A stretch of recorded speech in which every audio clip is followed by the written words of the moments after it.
Kami menanti dari kat 8 tahun lebih. Plus.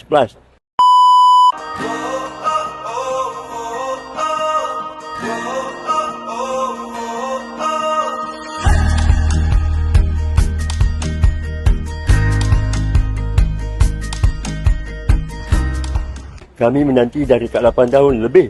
Plus. 2 GPK berpenjen.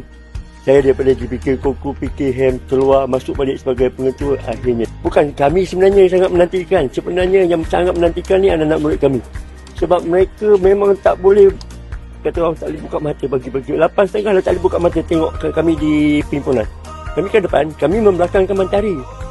Tapi mereka yang berhadapan tu. Jadi saya kesian dengan anak murid. Orang tempatan pun dah tak sabar sebenarnya. Saya percaya mereka pun boleh gunakan dewan ni. Sebab walaupun kami cukup minit sekolah, sebagai sekolah, kami tak boleh kedekut dengan orang awam, orang sekitar. Mereka lah penyalur, adanya sekolah ni. Maka dewan ini, walaupun atas nama SMK Selanda, dewan ini dewan Selanda. Untuk orang-orang Selanda. Itu konsep saya lah, insyaAllah.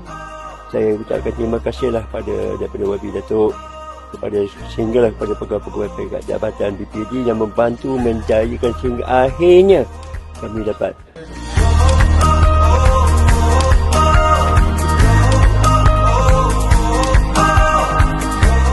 Saya amat bersyukur sangat-sangat kerana permintaan sekolah ini sejak saya menjadi YB di sini tahun 2021 ya.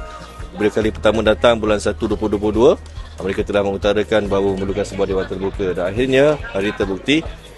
Terima kasih banyak-banyak kepada Jabatan Pendidikan Negeri, Pejabat Pendidikan Daerah yang telah membantu saya mengangkat projek ini ke peringkat atasan sehingga diluluskan.